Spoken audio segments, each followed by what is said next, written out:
प्रिय विद्यार्थियों एवं मित्रों, नमस्कार। मैं आर के चौरसिया आप सबों को अपने इस YouTube चैनल पर स्वागत करता हूं। आज के इस वीडियो लेक्चर में हम लोग क्लास 10th पास स्टूडेंट के बारे में बात करने वाले हैं। ऑल ओवर सारे स्टूडेंट के बारे में बात करने वाले हैं। और देखा जाए तो अभी इस लॉकडाउन में ये कहना मुश्किल है कि हमारा जो कोचिंग संस्थान है या फिर स्कूल कॉलेज जो है, यानी कि बच्चों का जो ऑफलाइन पठन पाठन है वो कब तक शुरू होने वाला है, इसके बारे में कोई कहा नहीं जा सकता है। हमारी सरकारें देखिए बस, रेल और बाजार जो है ओपन कर चुकी है, लेकिन कोचिंग संस्थाएं, कॉलेज और स्कूल ओपन नहीं की है। तो देखिए एक छोटे से बस में 40 से 50 आदमी बैठ करके जा सकते हैं, लेकिन एक कोचिंग संस्थान में 40 बच्चे एक साथ बैठ करके पढ़ नहीं सकते हैं। दूसरी बात कि सरकार को हमारे जो बच्चे 2021 में 12 के एग्जाम देने वाले हैं उनके बारे में कोई नोटिफिकेशन नहीं है कि एग्जाम कब होने वाला है, उसका जो पैटर्न क्या होने वाला है। तो मेरा मानना है कि सरकार अपना काम करते रहे और मेरे शिक्षक के नाते मैं आपको बताना चाहता हूं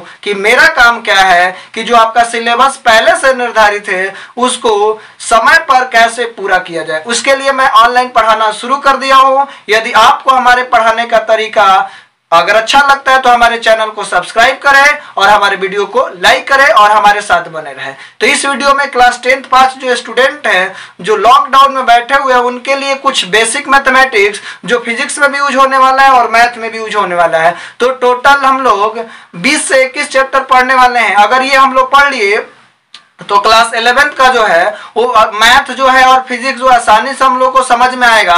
तो हम लोग स्टार्ट करते हैं कि इस वीडियो में हम लोग जानेंगे कि बेसिक मैथमेटिक्स में हम आपको 21 चैप्टर या 20 चैप्टर में क्या पढ़ाने वाले हैं और सबके बारे में एक एक करके हम सबके बारे में डिटेल जानकारी उसके बारे में देंगे। यदि आप बेसिक मैथमेटिक्स का पूरी वीडियो देखना चाहते हैं तो हमारे इस यूट्यूब चैनल के प्ले लिस्ट में जाकर के बेसिक मैथमेटिक्स फॉर फिजिक्स जाकर के सर्च करिए या फिर प्ले लिस्ट में जाकर के आप देख लीजिए। वहां से आप line by line class 11th के मैथ को देख सकते हैं। तो हम लोग स्टार्ट करते हैं, ठीक है। देखिए हम लोग बेसिक मैथमेटिक्स में टोटल 21 चैप्टर पढ़ने वाले हैं और वो कौन कौन सा चैप्टर है। पहला तो हम लोग ट्रिगोनोमेट्री पढ़ने वाले हैं। ये क्लास 10th में भी आप लोगों ने बहुत अच्छा से पढ़ा होगा जो 10th पास स्टूडेंट है ना। इनवर्स ट्रिगोनोमेट्री फंक्शन पढ़ने वाले हैं। नंबर सिस्टम पढ़ने वाले हैं। संख्या पद्धति क्या होता है उसके बारे में हम लोग जानने वाले हैं, विशेष जानकारी इसके बारे में लेंगे। उसके बाद अलजेब्रा में आप लोगों ने बहुपद पढ़ा होगा, पॉलिनोमियल और pair of linear equation in 2 variable, है ना। 2 चर वाले रैखिक समीकरण का युग्म आपने पढ़ा होगा। अच्छा, द्विघात समीकरण क्वाड्रेटिक इक्वेशन भी आप लोगों ने पढ़ा होगा। अब देखिए यहाँ पर आप लोगों ने सिर्फ और सिर्फ एपी पढ़ा होगा। क्लास 10 के स्टूडेंट एपी पढ़े होंगे। तो हम लोग एपी का मतलब अरिथमेटिक प्रोग्रेशन, जीपी का मतलब ज्योमेट्रिक प्रोग्रेशन, एचपी का मतलब हार्मोनिक प्रोग्रेशन और एम का मतलब अरिथमेटिक मीन, जीएम का मतलब ज्योमेट्रिक मीन और एचएम का मतलब हार्मोनिक मीन के बारे में हम लोग जानेंगे। ये देखिए तो एक एक टॉपिक है। एपी भी एक topic, GP, HP, M, GM, HM, ये अलग अलग एक टॉपिक है। अलग अलग हम लोग इसके बारे में जानेंगे, ठीक है। उसके बाद नियामक ज्यामिति, कोऑर्डिनेट ज्योमेट्री आप लोगों ने क्लास 10th में पढ़ा भी होगा, ठीक है। उसके बारे में फिर जानेंगे। देखिए इंटरवल, अंतराल क्या होता है, अंतराल के बारे में हम लोग जानेंगे। बेसिक इनइक्वालिटी क्लास 11th में भी बहुत इंपॉर्टेंट है और फिजिक्स में भी यूज होता है, ठीक है।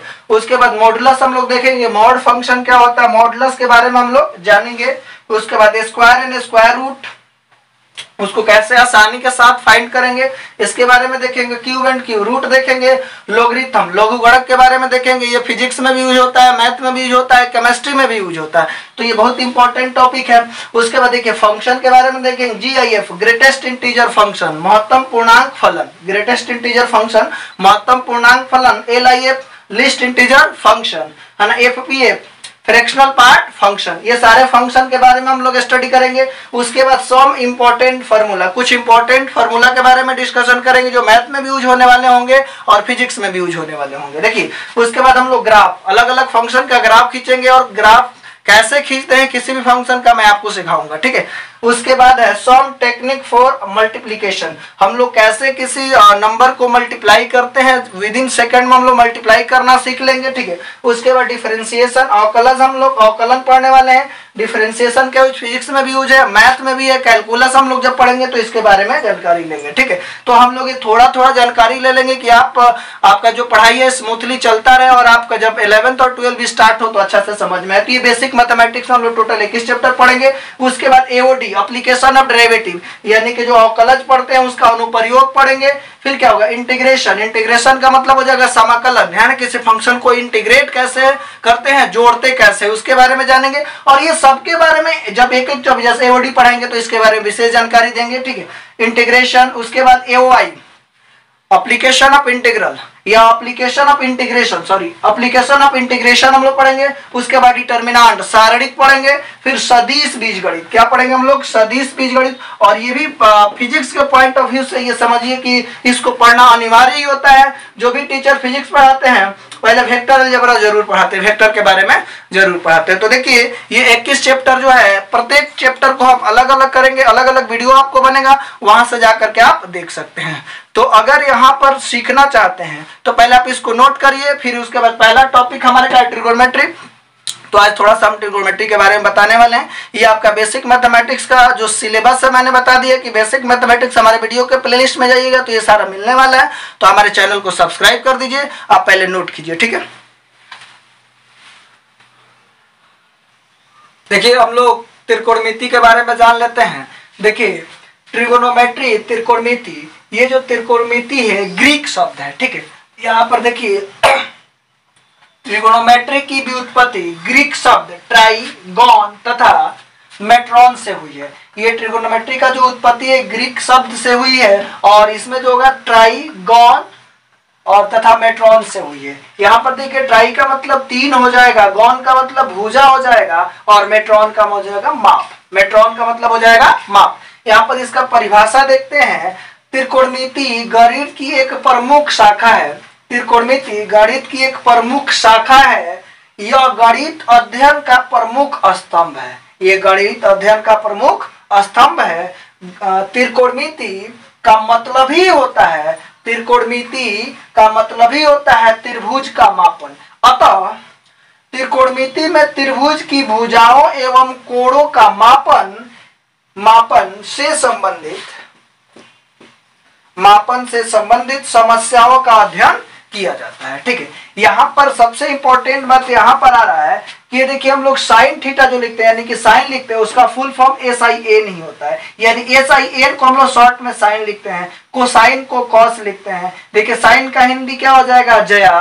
कोसाइन का कॉस हो जाएगा शॉर्ट फॉर्म, इसका हिंदी हो जाएगा को जया या कोज, ठीक है। और टेंजेंट का टैन, और ये हो जाए स्पर्श जया या स्पर, ठीक है। और कोट टेंजेंट का हो जाएगा कॉट, कोट टेंजेंट का शॉर्ट हो जाएगा कॉट, और कॉट को लिखते हैं व्यू स्पर्श जया या व्यूस।